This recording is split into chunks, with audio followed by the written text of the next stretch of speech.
우리가 전체적인 본문을 가지고 지금 2주간 하나님의 말씀을 듣고 있습니다. 이 본문은 이제 오늘 두 번째 오늘로 본문의 말씀이 마쳐지겠습니다. 먼저 앞선 1절에서 3절을 통해서 하나님께서 우리에게 이렇게 말씀하셨습니다. 하나님께서는 예수 그리스도를 영접한 성도를 죄에서 구원하시고, 그리고 그렇게 죄에서 구원받는 성도는 죄의식에 사로잡혀 살아서는 안 된다고 말씀하셨습니다. 왜 우리가 예수를 믿는 사람들이 죄의식에 사로잡혀서 살지 말아야 돼요? 예수님께서 십자가에서 단번에 영원히 온전하게 우리의 죄를 어떻게 하셨다고요? 덮으셨다고요? 완전히 소멸시키셨다고요? 그렇죠. 그게 중요한 메시지예요. 그래서 우리가 예수 그리스도를 믿는 순간에 우리의 죄가 완전히 소멸되었다라는 사실. 근데 여기서 이 죄는 어떤 죄예요? 우리가 회개한 죄들, 주님 앞에 가지고 나간 죄들은 다 주님께서 소멸하셨다라는 사실 때문입니다. 그래서 이 1절 말씀을 통해서 바울은 온 인류에게 적용되는 율법의 효력의 한계에 대해서 말씀하셨습니다. 율법의 효력의 한계가 어디까지예요? 우리가 살아있는 동안에만. 율법은 우리에게 효력이 있다는 사실에 대해서 말씀했어요. 그래서 1절 말씀을 통해서 하나님께서 이렇게 교훈하셨죠. 율법에 대하여 죽고 뭘로 살아라고요? 은혜에 대해서 살아라. 은혜에 대해서. 자, 그리고 2절, 3절 말씀을 통해서 바울은 이 혼인관계, 그러니까 남편 있는 여인의 비유를 통해서 계속해서 그 율법의 효력에 대해서 더 말씀을 하십니다. 2절에서는 결혼관계를 통해서 법적으로 남편에게 매여 있던 여인이 남편의 죽음을 통해서 그녀가 그 법에서 해방되는 원리에 대해서 말씀을 했고요. 그리고 3절에 와서는 결혼한 여인이 남편이 살아생전에는 다른 남자에게 이제 시집 가면은, 다른 남자에게 가면은 그것이 음녀가 되지만은 남편이 죽은 후에는요, 남편의 법이 무효화되어서 다른 남자에게 시집 갈지라도 음녀가 안 된다라고 말씀을 하셨습니다. 그래서 2절과 3절 말씀을 통해서 하나님께서는 우리에게 이렇게 교훈하셨습니다. 율법주의의 신앙으로 사는 자가 세상에서 가장 불행한 자라는 거예요. 그러니까 예수 그리스도, 이신칭의의 은혜를 모르고, 복음을 모르고, 은혜를 모르고 예수님을 안 믿는 사람들은, 이 사람들은 그냥 불쌍한 사람들이고, 예수를 믿으면서도 이런 율법주의에 사로잡혀서 살아가는 사람들, 그러니까 말씀과 말씀의 정신이 없이 살아가는 사람들, 교회를 다니면서도. 그러니까 돌아보니까 세상에서 가장 불쌍한 사람들이 보니까 누구냐면 저 유대인들이에요. 하나님을 섬긴다고 하면서도, 하나님을 섬긴다고 하면서도 하나님께서 보내주신 예수 그리스도를 믿지 않고 그들은 뭘로 살아요? 여전히 율법에 매여서 살아가고 있다는. 근데 그런 사람들이 오늘날 우리 한국 교회 안에도요, 많다라는 거예요.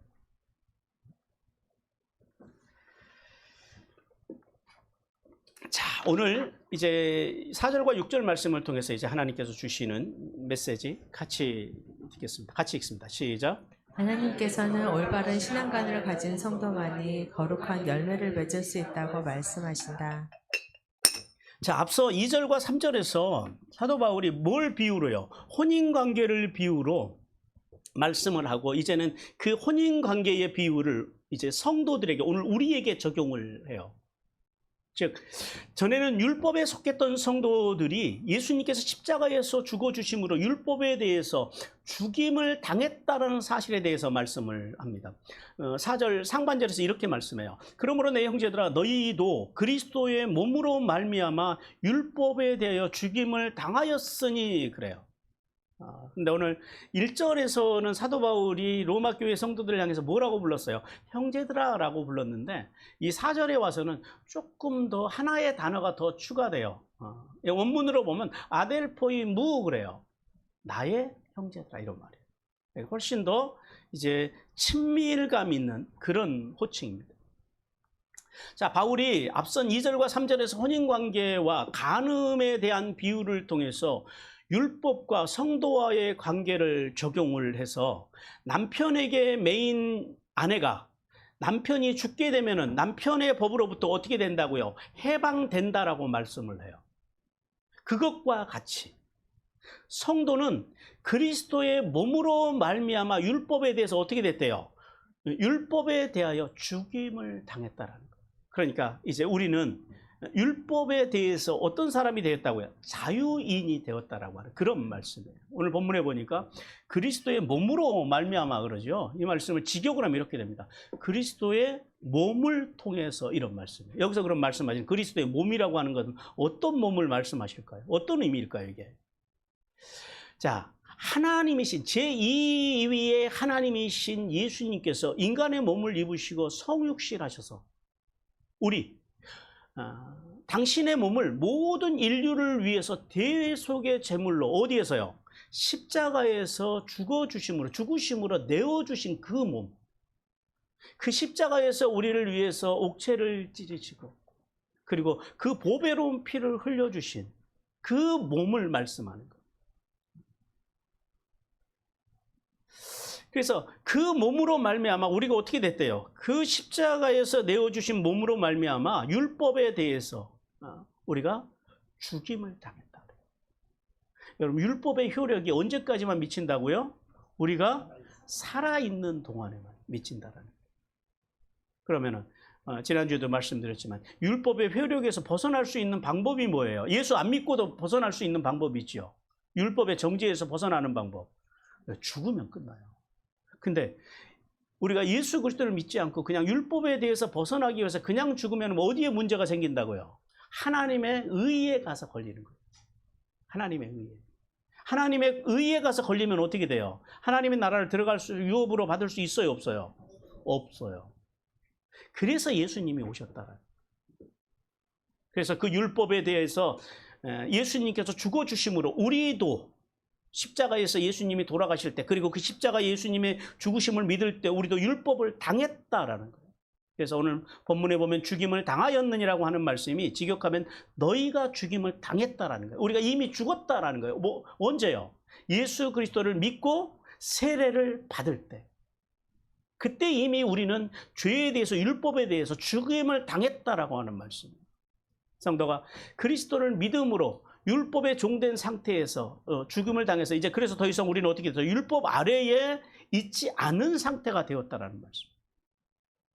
자, 이 4절 상반절을 통해서 바울은 율법의 종로로 타던 인간이 해방을 얻기 위해서는 원래는 이 혼인의 관계에서 봤을 때는 누가 죽으면은 여자가 해방이 된다고요? 남편이 죽으면 해방이 되는데 이 율법은 죽어요, 안 죽어요? 안 죽는데요. 율법에 대해서 지난주에 우리가 말씀을 본 것처럼 천지가 없어지기 전에는 율법이 1.1획도 없어진다, 안 없어진다? 안 없어진다라고 말씀해요. 그러면은 인간이 아까도 말씀드린 바와 같이 율법에서 벗어나는 방법은 딱 하나죠. 아내가 죽어야 돼요. 그러니까 우리가 죽어야 돼요. 근데 그렇게 하면 어디에 문제가 생긴다고요? 하나님의 의에 가서 우리가 걸리게 된다라는 거예요. 그래서 이 문제를 해결하시고자 누가 오셨다고요? 예, 여러분 예수 믿고 구원받는다라는 의미를 이제 아시겠어요? 그냥 막연하게 예수님 믿으면 구원받는데요가 아니라 왜 예수를 믿어야지 구원을 받는지, 왜 예수님을 믿으면 구원을 받는다고 말씀을 하시는지 그 의미를 우리가 알아야 된다는 이 혼인관계를 통해서. 율법은 죽지도 않는 남편이라는 거예요. 그래서 여기서 벗어나는 길은 우리가 죽는 방법이 없는데 그렇게 죽으면 하나님의 의에 문제가 생기고, 왜냐하면 하나님의 의 앞에 가서는 먼지 하늘 만한 죄만 있어서 그 의를 통과할 수가 없다라는 거예요. 그래서 이 문제를 해결하시려고 예수님께서 이 땅에 오셔서 십자가에서 단번에 영원히 온전하게 죽어주셔서 하나님 앞에서 이 죄의 문제를, 죄에 대해서 그래서 우리를 죽게 해주시고 두 가지 문제를 동시에 해결해 주신 거죠. 우리가 죄의 문제에 대해서 죽게 해주시고, 그 다음에 더 나아가서는 하나님 앞에서 하나님의 그 공의, 의를 충족시켜 주심으로 우리가 하나님 앞에 의로운 자로 설 수 있도록 해주셨다는 거예요. 그래서 예수를 믿으면 구원을 얻는 거예요. 그냥 예수만 믿으면 구원 얻는데요, 이런 간단한 그런 게 아니다라는 거예요. 그 의미를 우리가 정확하게 찾아서 알아야 됩니다. 그래서 주님께서 인간의 몸을 입고 은혜와 진리로 찾아오셔서 율법의 요구를 다 이루어주셨어요. 왜요? 우리는 그걸 이룰 능력이 안 되거든요. 그래서 십자가의 주심으로 율법의 효력을 어떻게 했다고요? 이제는 다 무효화시켰다는 거예요. 무효화. 우리 골로새서 2장 14절 같이 읽겠습니다. 시작. 우리를 거스르고 불리하게 하는 법조문으로 쓴 증거를 지우시고 제하여 버리사 십자가에 못 박으시고. 예, 이 사건이 어디서 일어났다고요? 십자가에서. 어떻게 해요? 단번에 영원히 온전하게. 그래서 누구든지 예수님을 믿으면 더 이상 율법 아래에 있지 아니하고 어리 아래에 있게 돼요. 은혜 아래에 있어서 구원을 얻어요. 구원의 참된 의미가 뭐라고요? 야샤우, 구원의 원동사.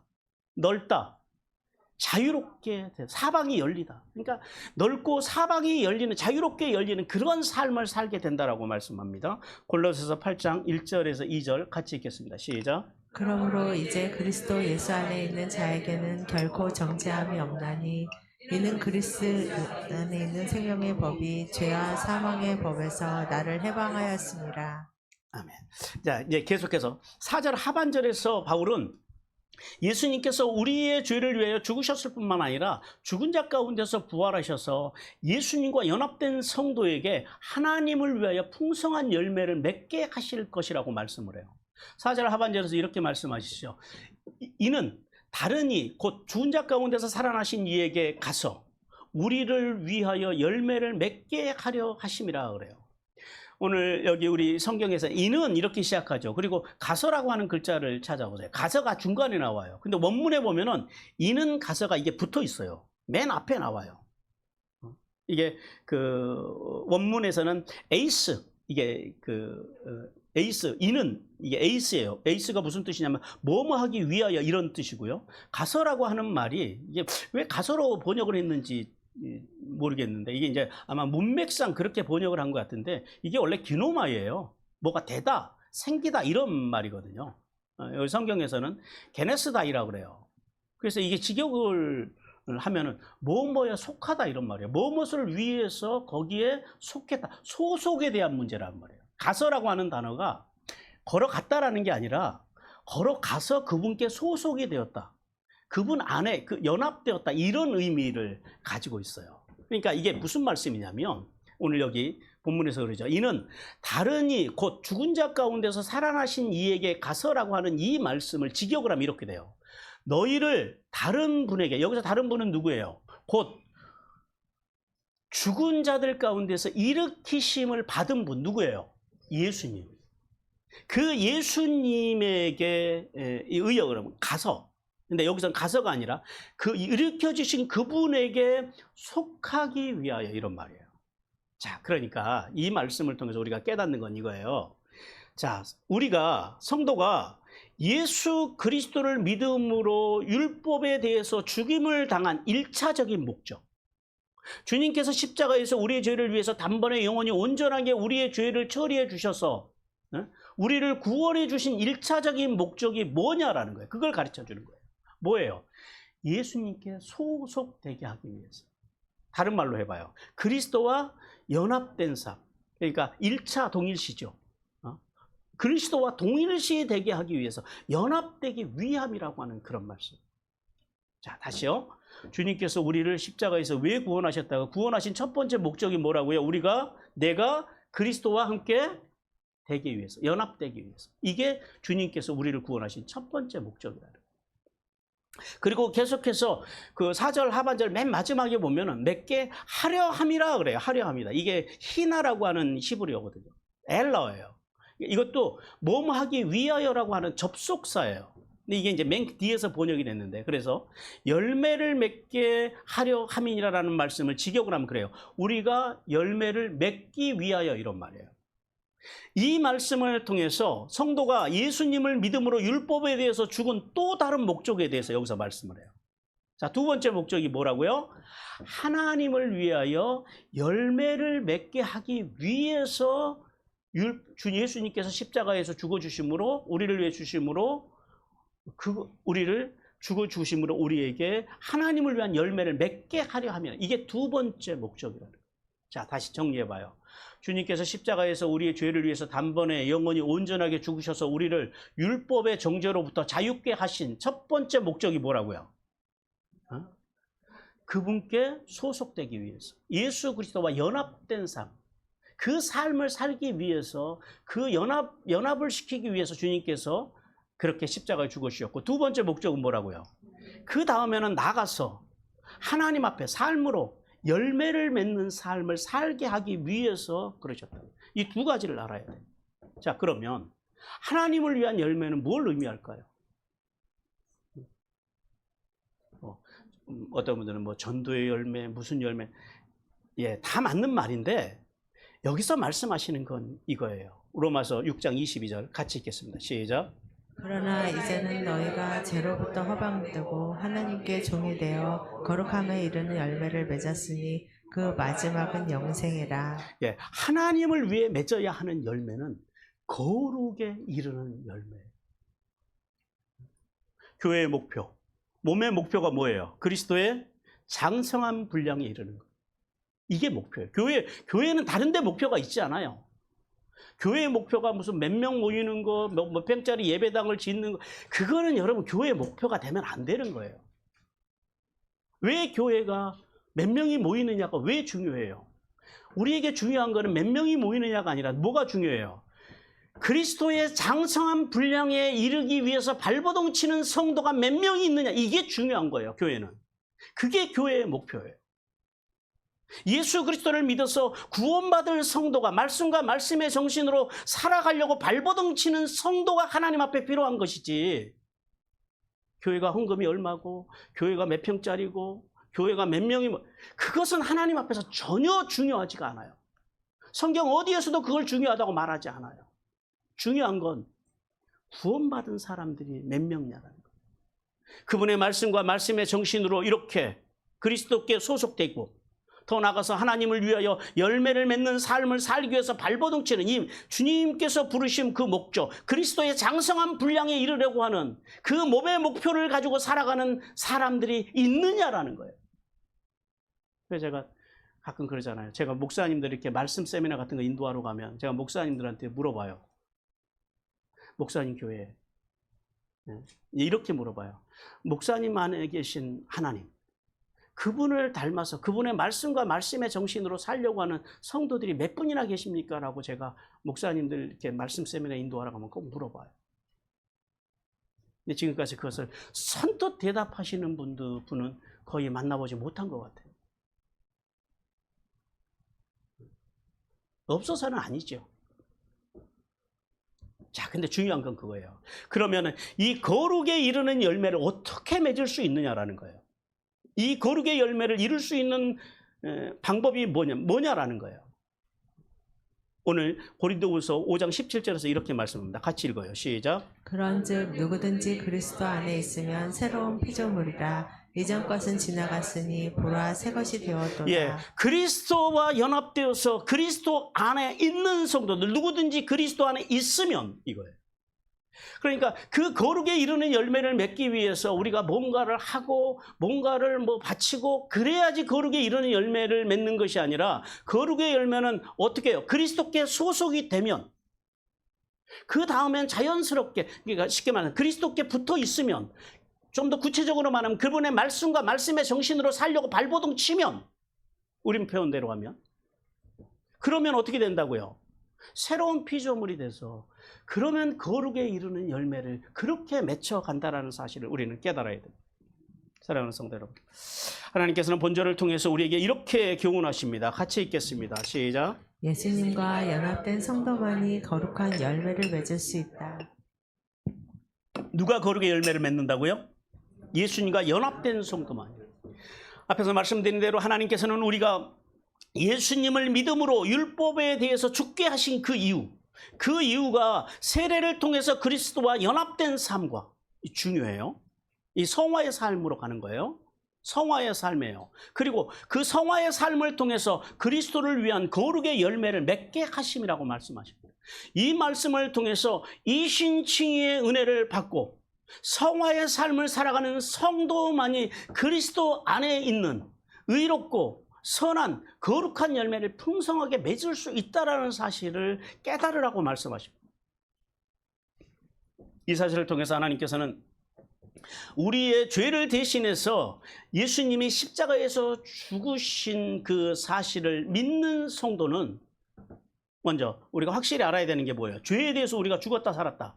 죽었다라는 거예요. 그래서 더 이상 율법, 즉 우리의 조금의 사정도 봐주지 않는 이 원축주의자인 옛 남편과 같은, 아까 그 혼인 비유로 하면 그 옛 남편과 같은 율법과 영원히 우리가 어떻게 됐다고요?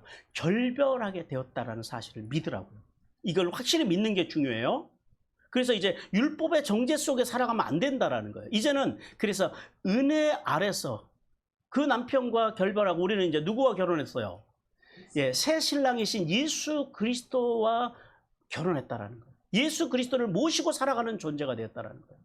그 예수님을 모시고 살아가는 존재가 되었다라는 말씀. 그리고 그 결과로 율법 아래 살 때는, 그러니까 쉽게 말해서 옛 남편과 살 때는 상상할 수도 없었던, 그때는 무슨 열매를 맺으며 살았어요? 죄로 향하는, 죄의 열매를 맺고 살았던 우리가 이제는 어떻게 됐다고요? 그리스도 안에서, 그리스도에 소속되면서부터 새로운 피조물이 되어서 그리스도와의 연합을 통해서 어떻게 해요? 거룩의 열매를 맺는 그런 존재가 되었다라는 사실을 깨닫기를 주님께서 원하십니다.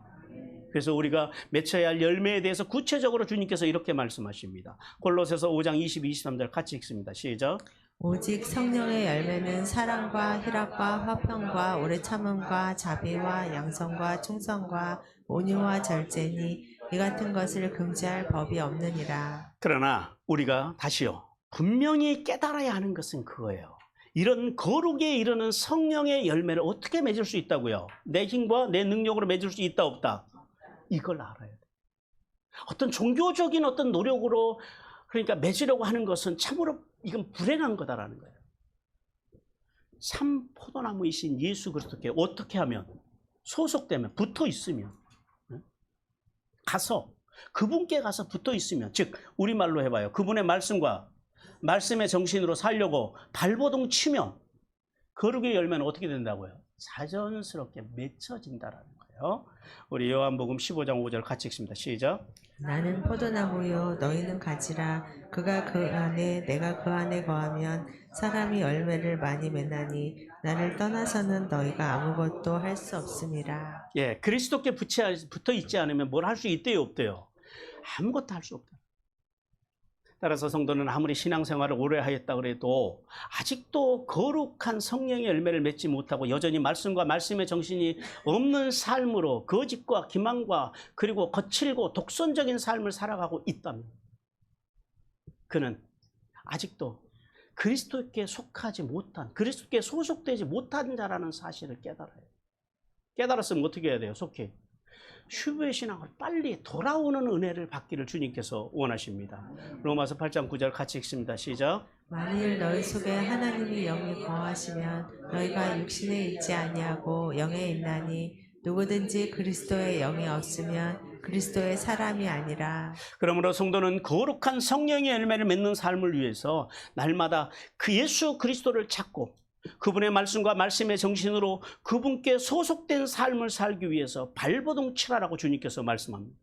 그러할 때만 하나님께서 기뻐하시는 거룩한 열매, 즉 착하고 의롭고 진실한 열매를 풍성하게 맺어서, 그럼 하나님께서 우리에게 어떤 은혜를 주실까요? 예, 페이버의 은혜를 풍성하게 받기를 주님께서 원하십니다. 우리 에베소서 5장 9절 같이 읽습니다. 시작. 실제 열매는 모든 착함과 의로움과 진실함에 있느니라. 그리고 이제 계속해서 이제 앞에 지금 이제 4절에서 바울이 우리가 율법에 대해서 죽은 이유에 대해서 두 가지를 말씀하셨죠. 첫 번째는 뭐라고요? 예수님과 연합, 동일시 되기 위해서. 이게 중요해요. 구원의 시작은 여기서 시작이 되는 거예요. 그리고 또 하나는요, 성화의 삶을 통해서 하나님을 위하여 거룩한 열매, 그러니까 그리스도와의 연합된다라고 하신 칭의의 은혜라면 이 그리스도 하나님을 위하여 열매를 맺는 삶은 성화의 삶이라는, 그것을 위해서 주님께서 우리를 위해서 십자가에서 죽어주시고 우리를 율법으로부터 어떻게 했다고요? 자유케 해주셨다는. 이 말씀을 하셨어요.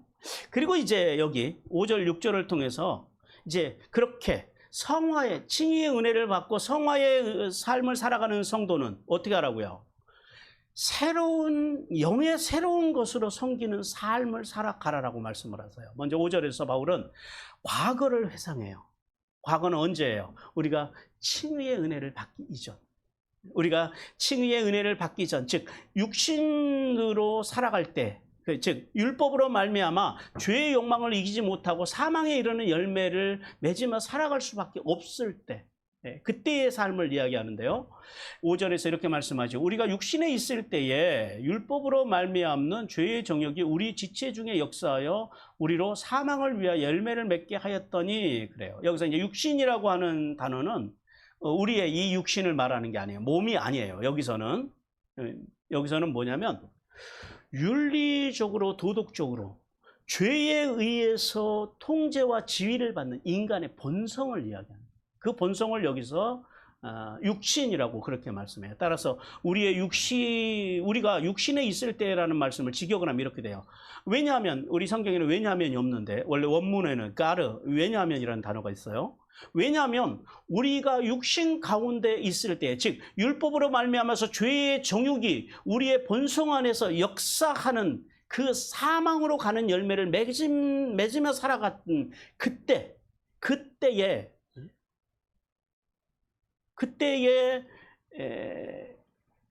율법으로 말미암는 죄의 정욕이 우리의 지체 중에서 역사했다 그래요.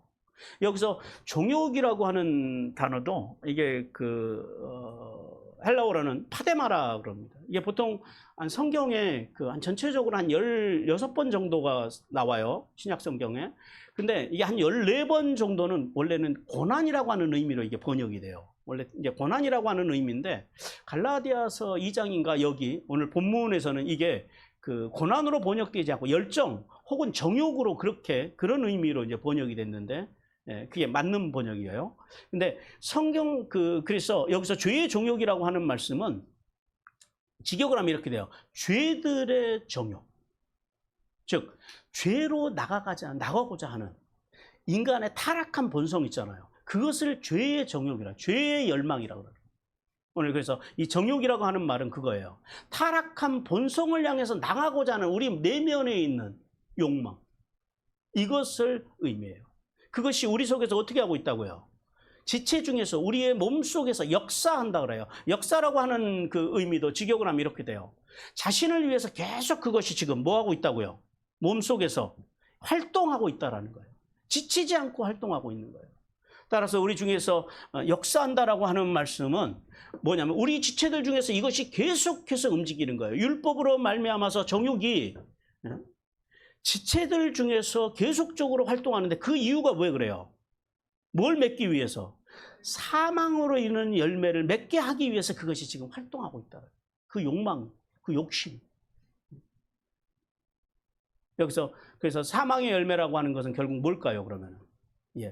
영원한 지옥을 향해서, 형벌을 향해서 나가고 있는 그런 것을 말씀합니다. 자, 그런데 이게 여기서 이제 우리가 한 가지 궁금한 게 생겨요. 본문을 보면서. 뭐라고 지금 말씀을 하세요? 이게 그런 죄의 욕망, 죄를 향하고자 하는 사망을 향해서, 지옥을 향해서 가는 그 죄의 욕망이 뭘로 말미암아서 지금 일어나고 있다고요? 율법으로 말미암아서 일어나고 있다는 거예요. 이게 얼른 이해가 되세요? 율법은 기본적으로 누가 주신 법이에요? 하나님이 주신 법이잖아요. 하나님이 주신 선한 법인데, 근데 우리가 육신에 있을 때 율법으로 말미암은 죄의 정욕, 율법이 왔으면, 하나님의 말씀이 왔으면 사람들이 깨달음이 있어야 되잖아요. 그런데 그 말씀, 율법으로 말미암아서 죄의 정욕이 우리 속에서 역사해서 사망의 열매를 맺게 한다라는 거예요. 이걸 이해를 잘 하셔야 돼요. 이 사실에 대해서 종교개혁자 깔뱅이 이렇게 해석을 했어요. 뭐라고 해석을 했냐면, 성령이 내재하지 않는 부패한 인간성의 사악한 욕망이 의로운 율법에 의해서 죄를 억제를 당하면 당할수록 더욱 광포하게 터져나오는 경향이 있다. 이렇게 해석을 했어요. 이게 무슨 말씀이냐면, 자, 보세요. 잘 들어보세요. 예수님의 말씀과 말씀에 정신이 없는 사람들, 오늘 성경에서는 여기서 하는 말씀은 육신에 있는 사람들, 육신에 있는 사람들에게 하나님의 말씀이 임하면 무슨 일이 일어난다고요? 하나님의 말씀이 임하면 율법과 그런 사람들이 하나님의 말씀, 율법과 직면하면, 즉 이런 거예요. 자기를 부인하고 하나님을 사랑하고 이웃을 사랑하라고 사는 하나님의 명령이 임하면 이 사람들이 어떻게 반응을 하냐면, 이 말씀대로 하면 반대로 간다라는 거예요. 왜요? 타락하고 부패한 본성 때문에 그것을 쫓아서 자기 만족의 충만을 위해서 하나님을 거역하고 하나님의 말씀을 거역하고 살려고 몸부림친다라는 거예요. 그러니까 우리는 그러잖아요. 어떻게 하나님의 말씀에 이렇게 듣는데 사람이 왜 저러냐고. 그게 그래서 그러는 거예요. 하나님의 영에 속한 사람들은, 성령에 속한 사람들은 하나님의 말씀이 임하면 자기의 죄를 깨닫고 그 다음에 어느 신앙으로 발전하면서 가요? 슈브의 신앙으로, 그리고 하나님의 신앙으로 나가는 반면, 어떤 사람들은 똑같은 이 말씀을 들어도, 설교를 들어도 어떤 사람들은요, 하나님의 말씀이 임하면 그 속에서 그 죄의 열매를 맺게 하려고 하는 그 인간의 죄의 욕망이 막 끌어오른다라는 거예요. 마치 이렇게 비유를 하면 좋을 것 같아요. 뜨거운 그 기름이나 용광로에다 물을 부어봐요. 어떻게 되겠어요? 예, 그런 현상. 식는 게 아니라 더 문제를 일으킨다라는 거죠. 그러니까 기본적으로 마음의 문제라는 거예요. 마음이 하나님의 영으로 가득 찬 사람들은 말씀을 들으면 거기에서 슈브의 신앙이 생기고 하나님의 신앙으로 그렇게 말씀 안에서 살아가려고 발버둥치는 반면, 이렇게 육신 속에 살아가는 사람들은 하나님의 말씀, 율법과 직면하면은요, 막 죄가 더 끌어올라가지고 더 반대로 더 악하게 살아가게 된다라고 하는 그런 말씀이라는 거예요. 그래서 사도 바울이 율법이 죄로 이끄는 욕망이라고 그렇게 말씀해요. 그래서 이 말씀의 의미가 그런 거예요. 이해가 되셨어요? 네. 그리고 이제 계속해서 6절에서 바울은 그 율법에 대해서 죽음으로써 율법의 죄악으로부터 벗어나게 된 이번에는 이제 현재의 상태에 대해서 6절에서 말씀해요. 6절에서 이렇게 말씀하죠. 이제는 우리가 얽매였던 것에 대하여 죽었으므로 율법에서 벗어났으니 그러므로 우리의 영이 새로운 것으로 섬길 것이요 율법 조문에 묵은 것으로 아니할 것이니라 그래요. 자, 바울은 이제 예수 그리스도의 십자가의 대속의 사역으로 이신칭의의 은혜를 받아서 율법에 대하여 죽은 성도는 어떻게 되느냐? 율법 조문에 묵은 것, 즉 율법의 정죄로부터 벗어나 성령의 새롭게 하심으로 어떤 생명이요? 새로운 생명을 받아서 어떤 삶을 살아야 된다고요? 섬기는 삶. 그 삶을 살아야 한다라고 말씀합니다. 오늘 6절 말씀이 이제는 이렇게 시작을 해요. 이것도 우리 성경에서 이제는이라고 번역했지만은 원문으로 보면은 그러나 이제는 이런 말이에요. 그러나가 지금 빠져 있는데 무슨 말이냐면, 이게 그러나가 왜 중요하냐면 앞선 5절을 지금 받는 거예요. 자, 5절에서 뭐라고 말씀했어요? 전에 율법으로 말미암아서 죄의 정욕이 지체 중에서 역사하여서 사망에 이르렀던 과거의 상태를 말씀했잖아요.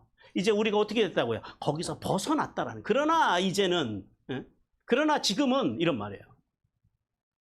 그래서 지금은 말씀 속에서는 그러나 이제는 과거의 비극의 상황에서 벗어나서 이제는 어떻게 됐다고? 우리가 예수 그리스도를 믿음으로 어떻게 됐어요? 의롭다 칭함을 받고 세례를 통해서 그리스도와 연합되어서 우리가 지금 어떤 삶을 살아가고 있어요?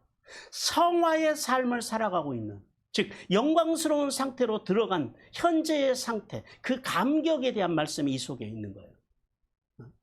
그래서 그 상태에 있는 우리가 계속해서 그러죠.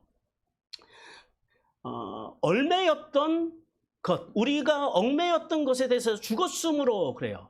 이 말씀이 무슨 말씀이냐면, 이 직역을 하면 이렇게 돼요. 우리가 과거에 언제예요? 예수 그리스도를 믿기 전에, 예수님을 우리가 이신칭의 은혜를 받기 전에 그 과거에 붙잡혔던 우리가 붙잡혀 지내던 바로 그것 뭐예요? 율법주의. 그 율법에 대해서 우리가 죽음으로써 죽었어요.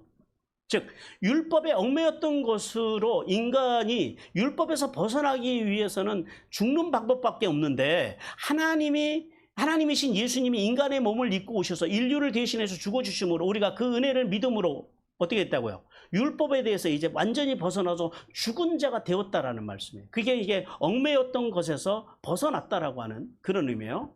그래서 벗어난 우리는 그 다음에 어떻게 하라고요?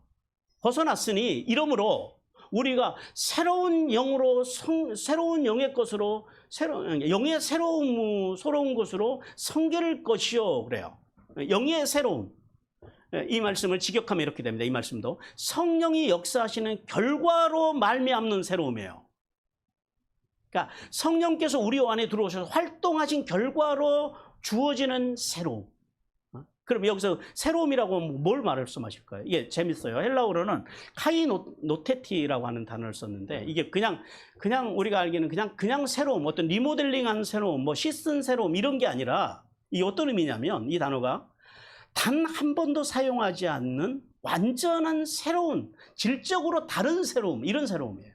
굉장히 새로움 중에서도 각별한 새로움이죠. 즉 예수님을 믿는 성도의 마음에 성령님께서 내주하셔서 이전 상태와는 완전하게 질적으로 다른 새로움의 상태를 누가 만들어 주셨다고요?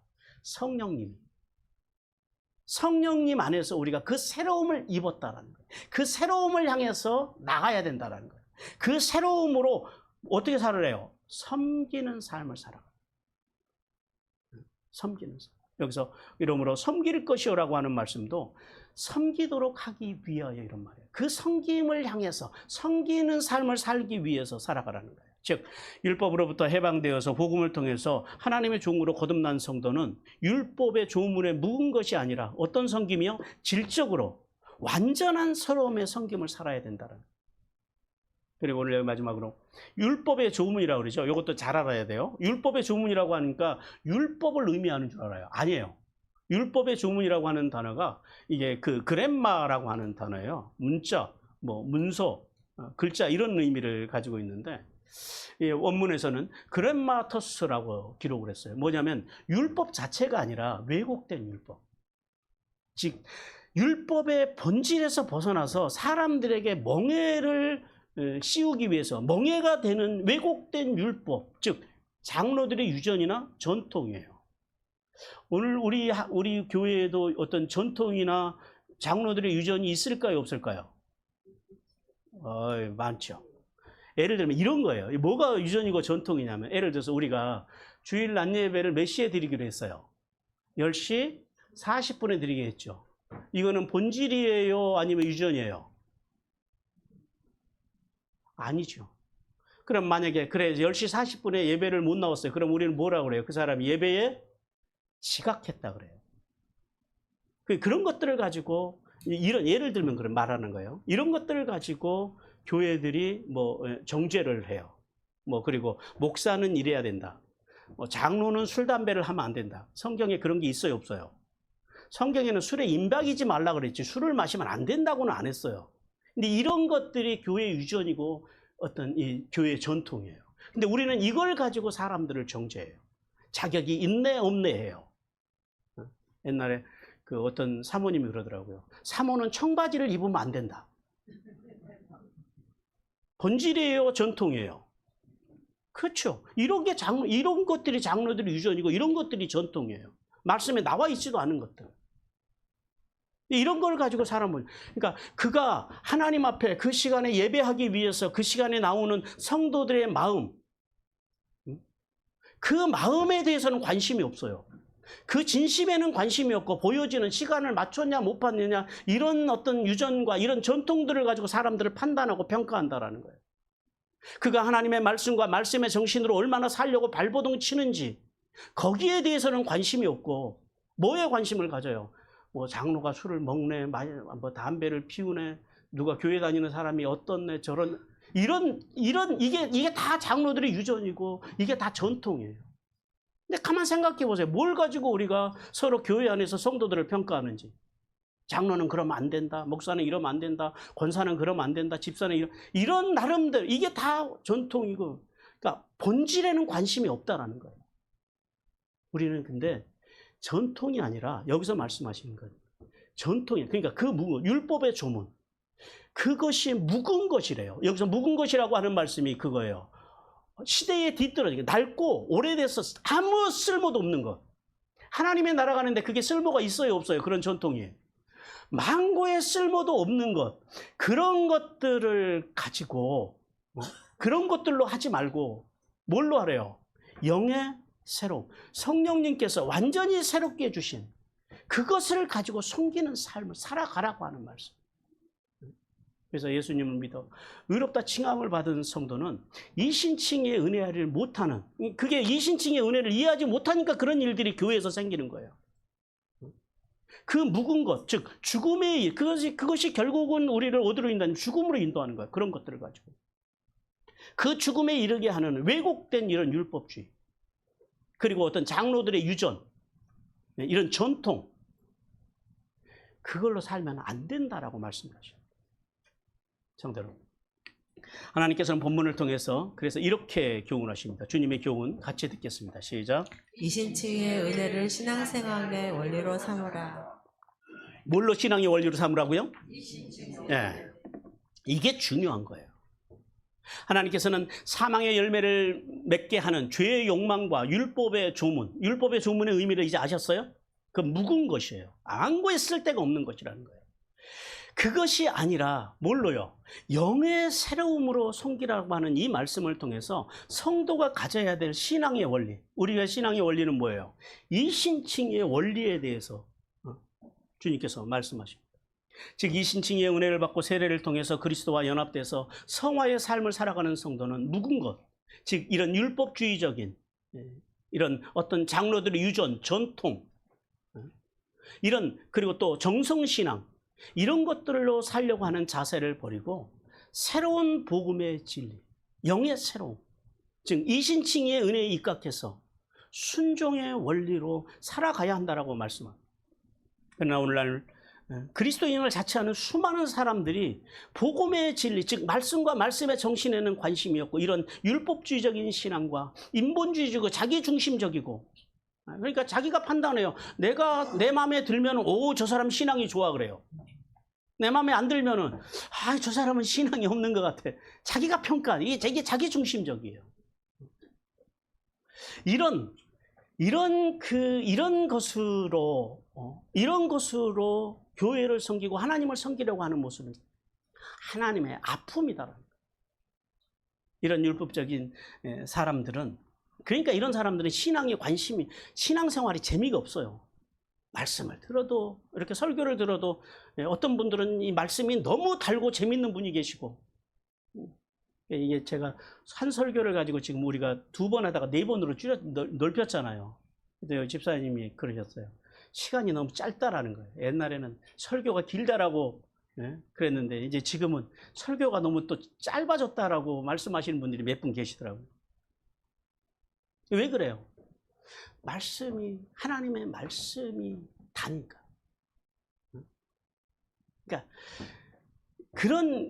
이런 그 율법적인 사람들, 그러니까 신앙이 그러니까 재미가 없고 설교도 재미없고 말씀 공부하는 것도 당연히 재미가 없죠. 그리고 어디에 관심이 있어요? 교회 안에서 아디아포라의 문제들, 해도 되고 안 해도 되는 그런 뭐 큰 문제도 아닌 것, 이런 데 관심이 있고, 그 다음에요, 보세요, 자기의 어떤 영향력, 그리고 사람들의 인정, 이런 것들에 목말라 하며 살아간다는 거. 그런데 예수님께서는요, 이런 사람들을 향해서 주님께서 이렇게 말씀하십니다. 우리 마태복음 15장 8절 9절 같이 읽겠습니다. 시작. 이 백성이 입술로는 나를 공경하되 마음은 내게서 멀도다. 사람의 계명으로 교훈을 삼아 가르치니 나를 헛되이 경배하는도다 하였느니라 하시고, 주님께서 이게 무서운 신앙이라는 거예요. 이게 종교생활이라는 거예요. 하나님께서는 하나님의 말씀과 말씀의 정신이 아니라 타락한 본성을 따라서 인간적이며 비본실적인 것만을 쫓아 살아가는 자들은 결국 사망의 열매를 맺어서 장차 하나님의 진노의 심판을 받게 될 것이라고 말씀하십니다. 유다서 1장 11, 12절 같이 읽습니다. 시작. 화 있을진저 이 사람들이여 가인의 길에 행하였으며 삭스를 위하여 발람의 어그러진 길로 몰려갔으며 고라의 폐역을 따라 멸망을 받았도다. 그들은 기탄 없이 너희와 함께 먹으니 너희의 애찬의 암초요 자기 몸만 기르는 목자요 바람에 불려가는 물 없는 구름이요 죽고 또 죽어 뿌리까지 뽑힌 열매 없는 가를나무요. 따라서 성도는 이 율법주의적인 옛 생활의 원리를 버리고 어떤 원리로요? 이신칭의의 원리를 따라서 그 은혜를 입은 성도로서 예수님의 말씀과 말씀의 정신으로 먼저 어디를 강하게 해야 될까요? 우리의 속사람을 강건하게 하고 그리고 그 강건한 속사람에게서 흘러나오는 사랑, 그 사랑 안에서 본질이 뭐예요? 신앙의 본질이 말씀과 예배와 기도. 이 본질에 충성한 삶을 살기를 주님께서 원하십니다. 그러므로 성도는 오직 이신칭의의 믿음, 즉 예수님을 믿고 예수님의 말씀을 믿고 존중하고 그렇게 살려고 발버둥 치는 신앙으로만 구원을 받는다라는 사실, 이 사실만이 예수님께서 십자가로 열어주신 영의 새로움이라는 사실을 깨닫기를 주님께서 원하십니다. 그러므로 성도는 이신칭의의 원리와 그리고 이신칭의의 은혜를 받은 성도는 당연히 그럼 어디로 이제 그 다음에는 어디로 나가야 돼요? 성화의 삶으로 인격 신앙인으로 성장해서 하나님을 기쁘시게 하기를 주님께서 원하십니다. 사랑하는 성도 여러분, 하나님께서는 그리스도와의 바른 관계, 즉 이신칭의의 은혜를 신앙의 원리로 삼고 세례를 통하여 예수님과 연합돼서 성화의 삶을 살아가는 성도만이 어떤 열매를 맺는다고요? 거룩한 성령의 열매를 맺음으로 하나님을 기쁘시게 하는 삶을 살 수 있다라고 말씀하십니다. 그러므로 성도는 우리는 뭐에서 벗어나야 돼요? 이런 율법 조문에 낡은 것, 이런 전통, 그것이 아니라 그것도 중요하죠. 전통이 중요하지 않다라는 건 전혀 아니에요. 그런 것도 필요해요, 교회는. 그러나 그것이 아니라 우리의 신앙은요, 예수님께서 그런 형식적인 그 어떤 거기에 매이면 안 되고, 그거는 이제 본질이 있을 때 그것이 있으면 아름다운 것이 돼요. 그러나 그런 중심의 본질도 없이 그런 형식적인 것으로만 신앙생활하는 것을 벗어버리고 예수님이 십자가에 열어주신 새로운 복음의 진리 안에서 어떤 신앙이요? 순종신앙. 하나님의 말씀과 말씀의 정신에 순종하려고 하는, 그리고 하나님의 뜻을 이루어서 그 순종신앙으로 하나님의 뜻을 이루어서 하늘에 이슬이며 땅에 기름진 복과 함께 구원과 영생의 복을 받기를 주님께서 간절히 원하십니다.